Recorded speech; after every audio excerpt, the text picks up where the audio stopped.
livro do profeta Jeremias, capítulo de número 1. Nós iremos ler o versículo de número 2 e depois nós iremos para o capítulo 7 e leremos um bom número de versos. Eu gostaria muito que você prestasse atenção no que vai ser lido. Jeremias, capítulo 1, versículo de número 2.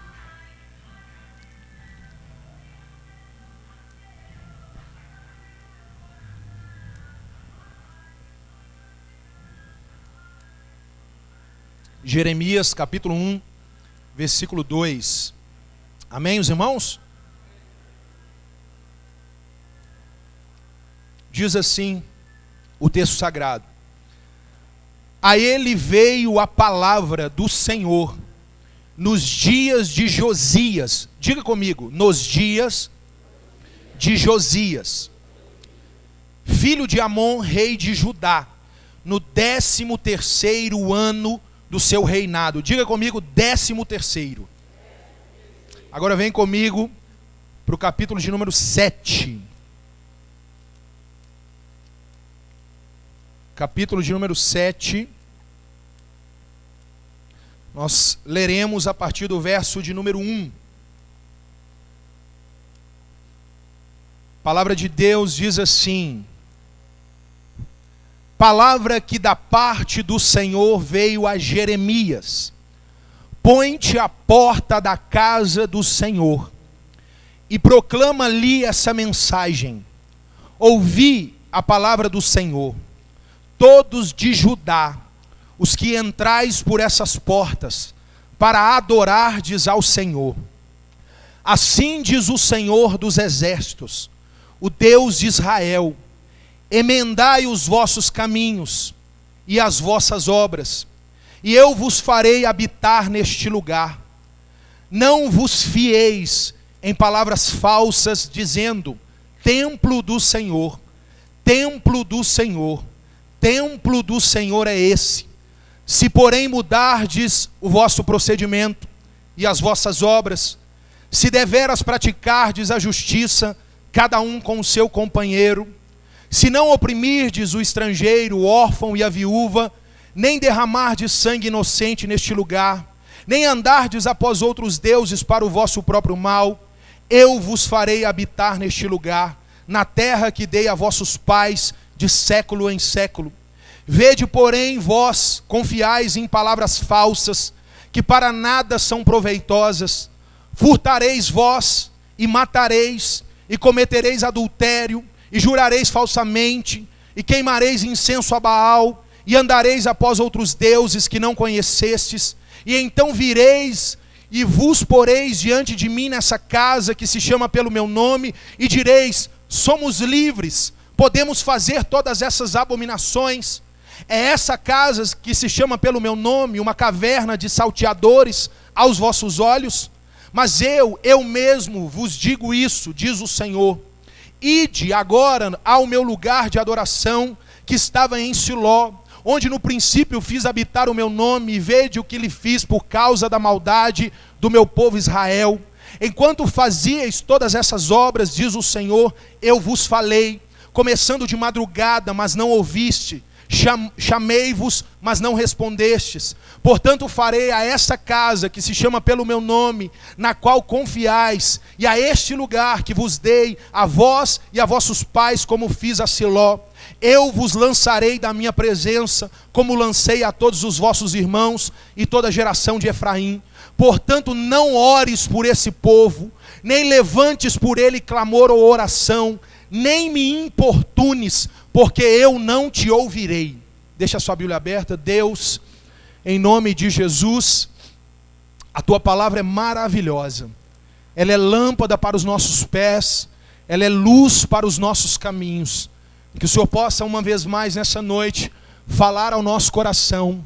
Que o Senhor me dê graça para pregar com clareza, com intrepidez, com ousadia. E que os meus irmãos que me escutam, que eles estejam sensíveis à voz do teu Espírito, que de forma alguma, Deus, que eles estejam aqui para ocupar espaço, para, ó Deus, ó Pai, passar um domingo à noite em um ambiente diferente, não, que estejam aqui, Deus, para ter as suas vidas transformadas juntamente com a minha. É o que eu oro em nome de Jesus. Amém. Se assente, se possível, aplauda ao Senhor no seu lugar mais uma vez.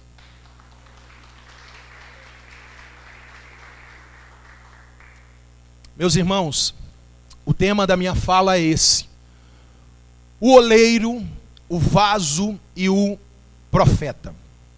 Eu começo essa noite definindo para você que me escuta o básico de uma pregação. Uma pregação bíblica, obviamente, contém inúmeras coisas, mas o primordial de uma pregação bíblica é que o indivíduo que fala ao povo, ele apresente o contexto do texto que ele acabara de ler, e depois de apresentar o contexto, ele faça aplicações, para que o povo se encontre no texto. Eu tenho aqui essa noite uma história bíblica para lhe contar. Eu desejo fazer uma aplicação ao final, mas eu tenho por certo que se você me der a sua atenção, quando eu for contando para você essa história bíblica, facilmente você vai perceber o quanto esse texto se aplica para os nossos dias e para os nossos corações. Eu oro a Deus para que de antemão, antes mesmo que eu fale e me proponha a aplicar, que Deus possa desde já ir aplicando esse texto ao seu próprio coração. Nós estamos diante de um texto escrito pelo profeta Jeremias. O profeta Jeremias se encontra entre aqueles profetas famosos do Antigo Testamento. Ele é um homem de um ministério desafiador, por que não dizer, está entre os mais desafiadores do Antigo Testamento. Ele tem por apelido de profeta chorão. Ele é tão chorão que ele tem um livro que se chama Lamentações de Jeremias. Esse homem, ele é um profeta incompreendido. Ele é um profeta rejeitado. Ele em algum momento vai ser preso, ele sofre perseguições, ele passa por conspirações para ser assassinado. O ministério profético de Jeremias não tem esse glamour do ministério profético dos nossos dias. Nos dias de hoje, todos desejam ser profeta, é glamuroso, é espetaculoso, mas quando eu olho para a história de Jeremias, eu não vejo nada disso, porque a mensagem de Jeremias, ela é desagradável, diferente da mensagem dos profetas de hoje. Jeremias se propõe a ser fiel a Deus, Jeremias se propõe a incomodar os seus ouvintes, Jeremias se propõe a confrontar os seus ouvintes. A mensagem de Jeremias custa-lhe a paz, custa-lhe a segurança. Além de tudo, ele anuncia um juízo que não cairá somente sobre os que ele anuncia, mas ele anuncia um juízo que cairá sobre si mesmo. Afinal de contas, ele faz parte dessa nação. Jeremias é esse homem, e o contexto dele é muito interessante. A essa altura, quando Deus chama Jeremias no capítulo 1, eu preciso te contar o que está acontecendo no mundo antigo da época. O reino do norte já fora destruído, foi destruído pelo império assírio, foi terrível, destruiu o reino do norte, chamado de Efraim, citado no capítulo 7, se você prestou atenção. O reino do norte acabou, restou apenas o reino de Judá, ao qual Jeremias faz parte. Mas eu te lembro, irmãos, que antes do tempo da profecia de Jeremias, reinou em Judá o que eu considero o pior rei da história de Israel. Reinou naquele lugar um homem chamado Manassés. Manassés reinou por 55 anos. Quantos anos? 55 anos. Ele morre depois de 55 anos, sobe ao trono seu filho chamado Amon. Amon não durou muito tempo, reinou apenas 2 anos, mas foram 57 anos, os 55 de Manassés mais os 2 de Amon, de muita idolatria, de muitas práticas pagãs, sacrifícios humanos. Era comum em Judá sacrificar os filhos ao deus Moloque. A idolatria adentrou pelo terreno de Judá. Os ídolos foram colocados no templo do Senhor. Era comum ir à casa de Deus, adorar ao Senhor, e ao lado também ter alguém adorando Baal. Isso era comum, a adoração foi dividida. O povo se tornou supersticioso. Eles acreditavam nos astros, eles acreditavam nas estrelas, eles acreditavam na astrologia. Sabe esse negócio de signo? Esse negócio que o pessoal Tem uns crentes que gosta, que posta. Eles acreditavam nessas coisas, acreditavam no que nós definimos como a aeromancia, que é essa prática de querer adivinhar pelas nuvens. Já viu crente assim? Que fica olhando para as nuvens, tentando ler o que Deus está falando. Isso é uma prática pagã, isso é uma prática idólatra, isso é uma prática condenada na Escritura Sagrada.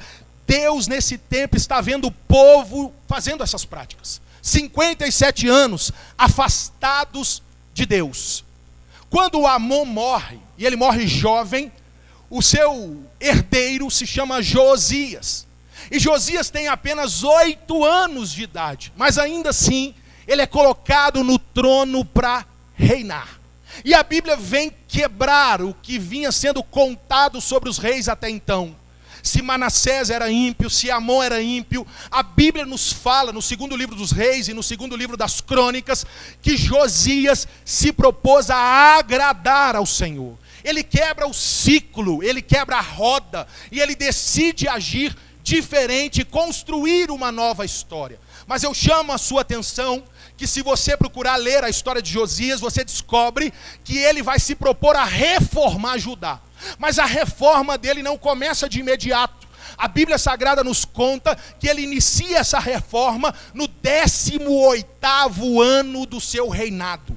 Ou seja, 18 anos depois que ele já está no trono, ele decide restaurar o reino de Judá. Meus irmãos, soma comigo 57 mais 18, nós temos 75 anos até então com essas práticas, prostitutas no templo, que eram as prostitutas de Baal. O Baal era o deus da fertilidade, o povo ia ao templo do Senhor e lá se prostituíam sexualmente dentro do templo, ídolos, matando os filhos, injustiças sociais, eles não tinham referência, era 75 anos acostumados com aquilo que se tornou normal. A ideia que eles tinham de Deus, a ideia que eles tinham de religião, a ideia que eles tinham de adoração era toda essa, era comum.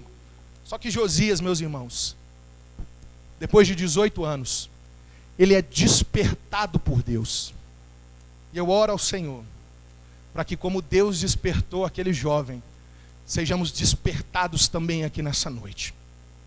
Ele se propõe a promover um avivamento em Judá.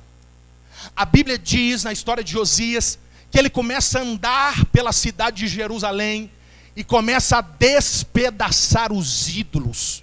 Ele vai quebrando os ídolos, ele vai destruindo toda a estátua, todo o poste ídolo, ele sobe aos montes, ele anda pelas ruas. Meus amados irmãos, e mais, a Bíblia diz que ele entra para o templo, e ele começa a reformar o templo. A Bíblia diz que ele começa a trocar as portas do templo. O templo estava jogado, esquecido. Mas a Escritura Sagrada diz que ele expulsa as prostitutas, ele expulsa os sacerdotes, ele expulsa os adivinhadores.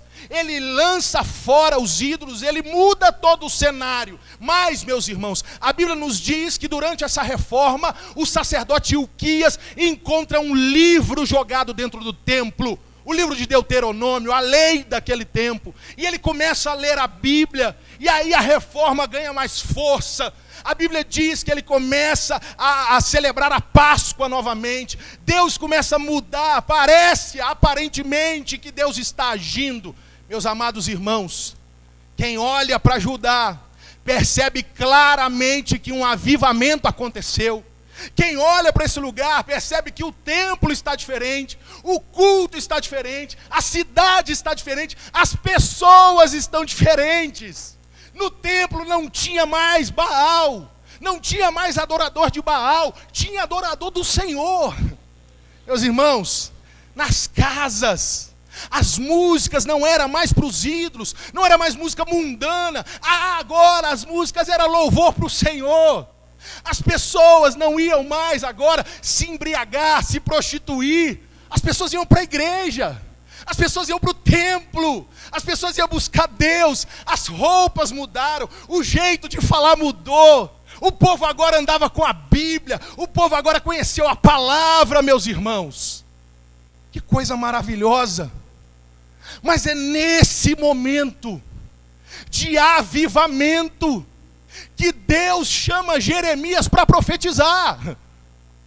Meus amados irmãos, Se você ler o capítulo 1, versículo 2, prestando atenção, a Bíblia diz que Jeremias começou a profetizar no 13º ano do reinado de Josias.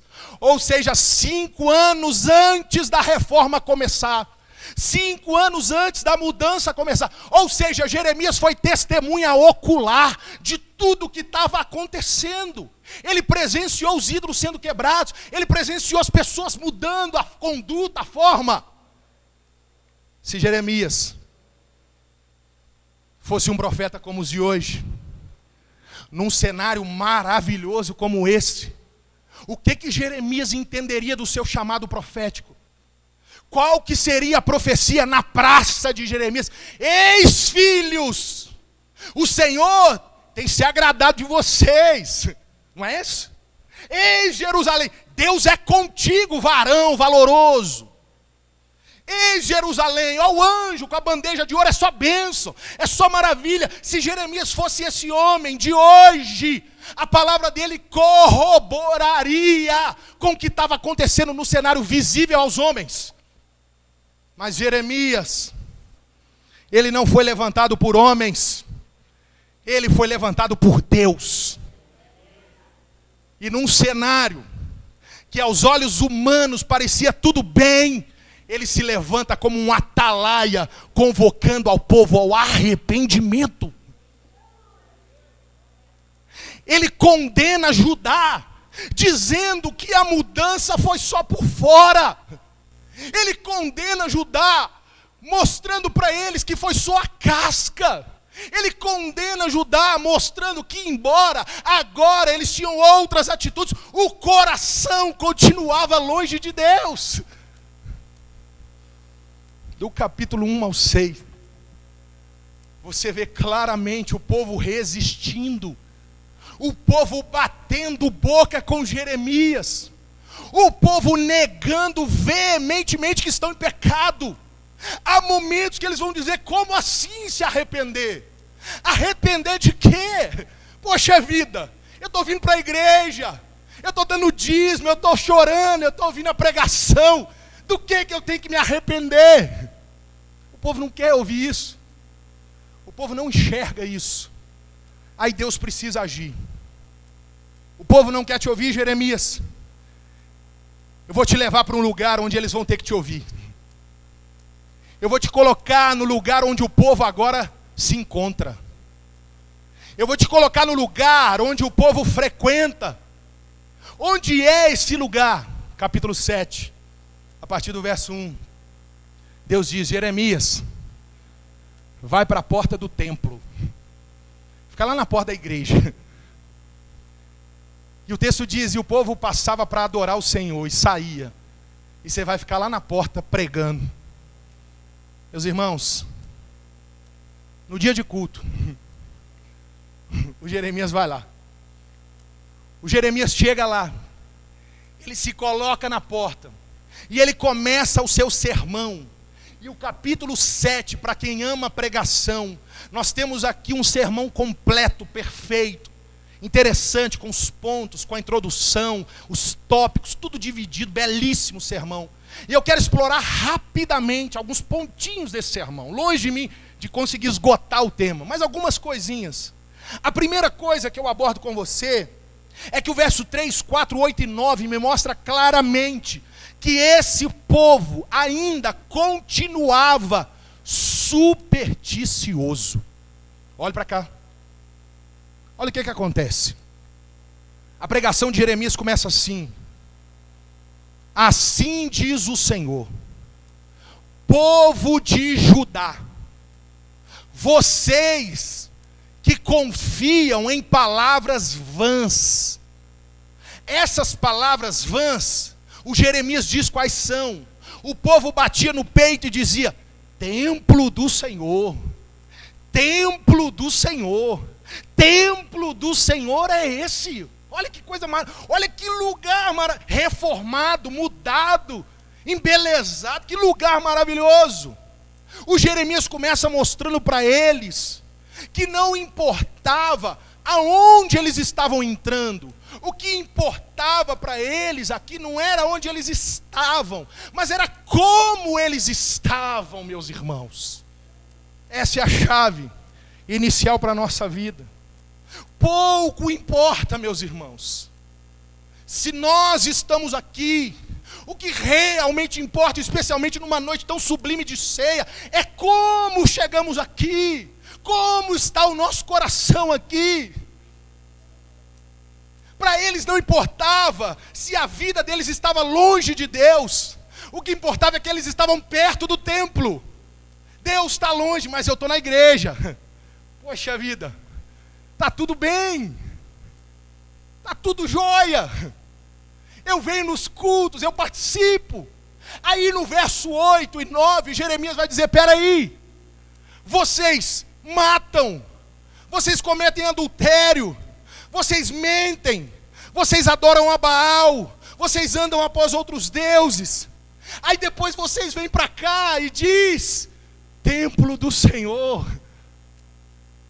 Vocês prostituem, vocês roubam durante a semana, vocês se embriagam.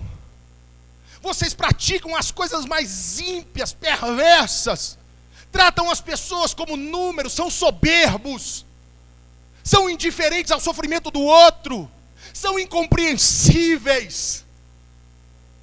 E vem para a igreja no final de semana e diz, eu estou protegido, templo do Senhor. E aí o Jeremias diz, vocês correm para a igreja como se ela fosse um covil de salteador. É gente, meus irmãos, que às vezes diz assim, olha, domingo eu tenho que ir na igreja, senão a semana não é boa. Quando eu não vou, não é boa. Se eu não passo a virada do ano na igreja, isso é superstição, meu irmão. Você tem que vir sim à igreja, mas você precisa entender que estar aqui precisa promover uma mudança no seu coração, na sua vida, nas suas práticas, em quem você é. Não é estar aqui, não é ouvir o que desse púlpito é falado. A questão é como você sai por aquelas portas. A questão é como você trata a sua esposa, o seu marido, como você é no seu trabalho, na sua escola, com o seu próximo. A questão é quem você é fora deste lugar. É isso que o Jeremias está falando. Será que a minha casa é um covil de salteador? Sabe o que é o covil de salteador? É o esconderijo do bandido. Ele vai lá, apronta e se esconde da polícia lá. É isso que o Jeremias está falando, que Deus disse. Peraí, estou protegido. Aqui nenhum mal me alcança. Aqui, olha, quando eu estou aqui, nenhum mal me alcança. E não percebe que o mal não o alcança, porque o mal já é o próprio coração. Não precisa. Você já pratica a maldade.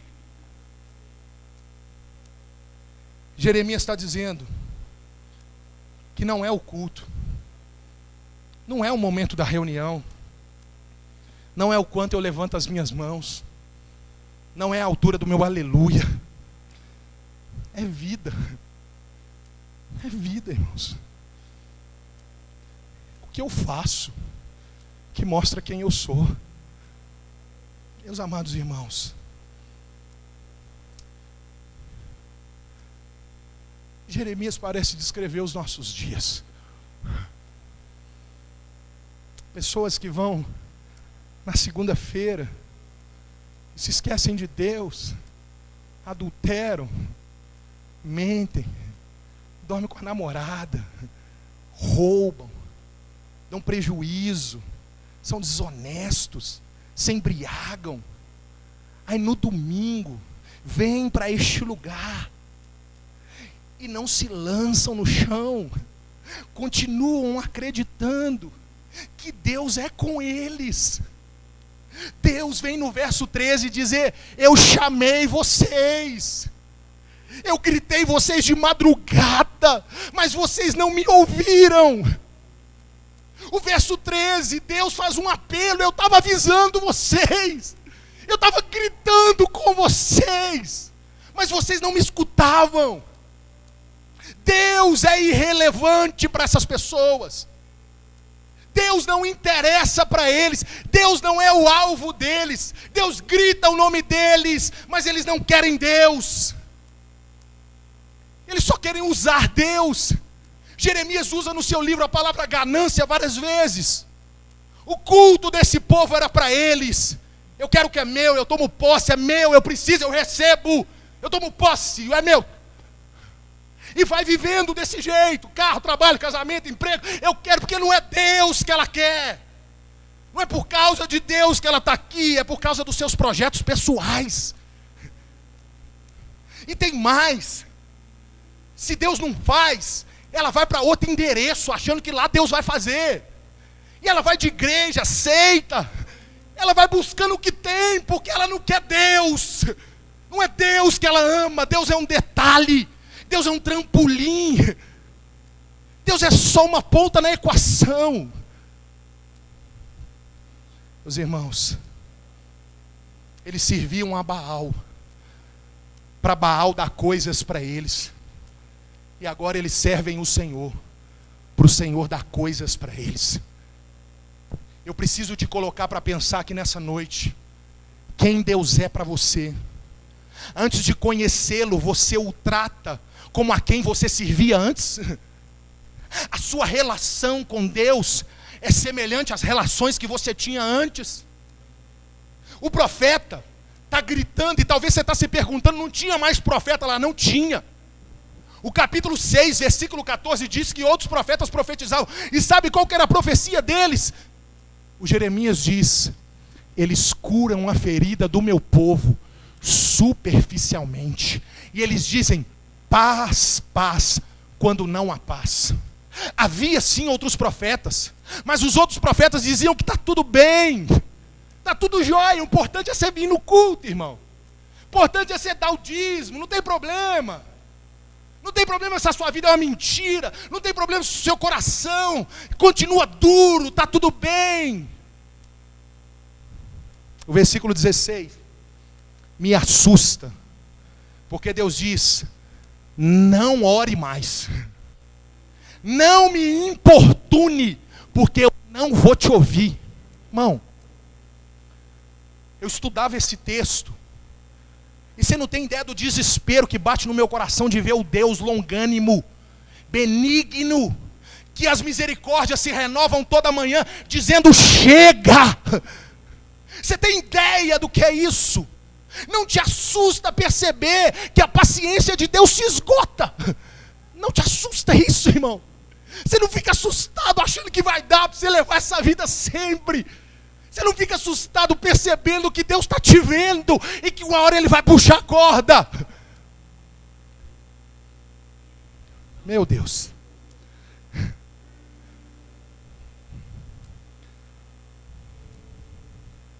Aí chega o capítulo 18.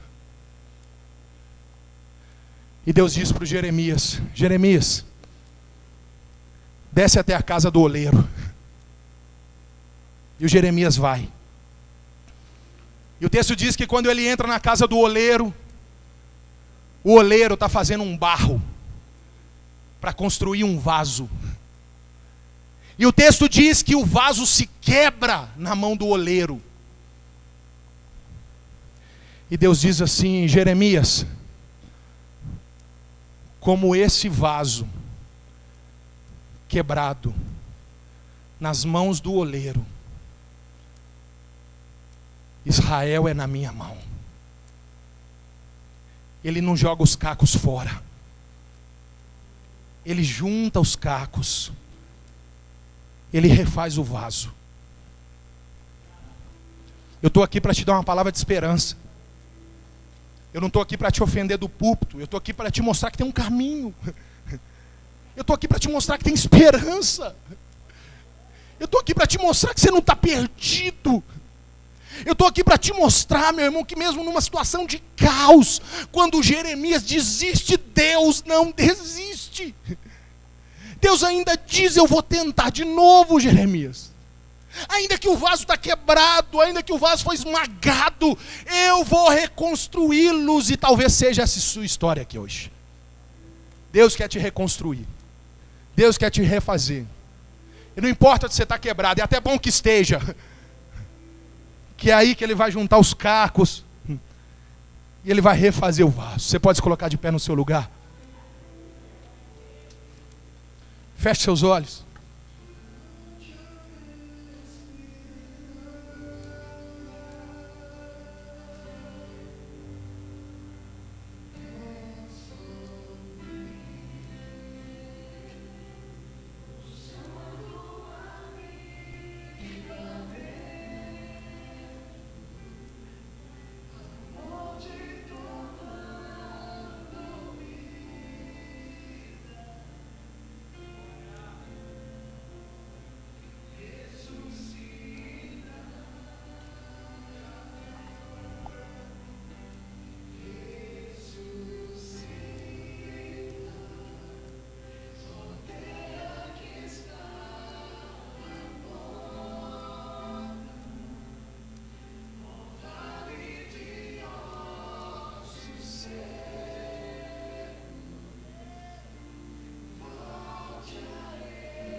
Feche seus olhos.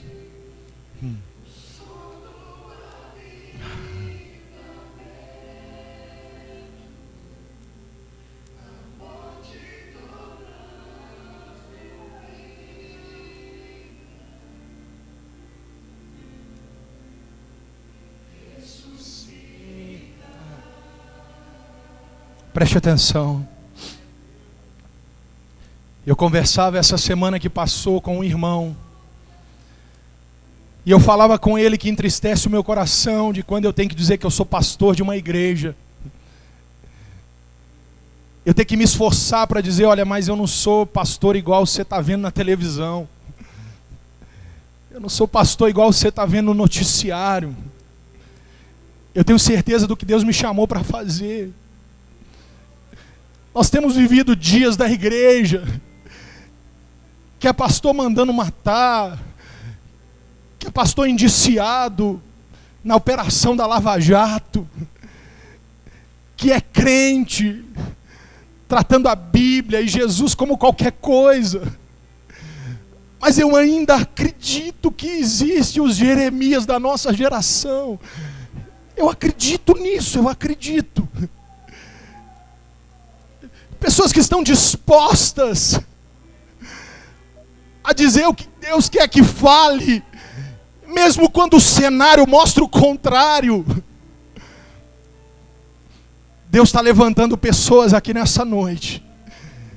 Eu tenho certeza que tem gente que saiu de casa e não tinha ideia do que o esperava aqui nessa noite. Deus levanta pessoas aqui para um novo tempo, atalaia do Senhor. Pessoas que irão denunciar o pecado não apenas com a sua boca, mas com a sua vida. Uma vida de santidade. Uma vida que não se conforma com os padrões desse mundo. Faz surgir no nosso meio, Deus. Você pode orar comigo. Você pode dizer como o profeta Isaías, eis-me aqui, Senhor. Envia-me a mim, Senhor. Eu estou aqui, Deus. Eu estou aqui, meu coração queima, meu coração arde, Deus. Oh, lá para Shurianda lá, Bassurianda lá. Encontre aqui nessa noite, Senhor. Encontre aqui nessa noite alguém que entendeu o que foi pregado e que vai sair daqui, Deus, querendo ser diferente. Querendo ser diferente, dizendo, não, Deus. Não, Deus. Eu não quero fingir que está tudo bem. Eu não quero tratar o Senhor como um amuleto. Eu não quero tratar o Senhor, ó Deus, como uma superstição, não. Ah, Deus. Aplica no nosso coração a Tua palavra. Completa o que me falta. E desperta no nosso meio, Deus, profetas que não se dobram. No nome de Jesus. Amém. Aplauda o Senhor no seu lugar.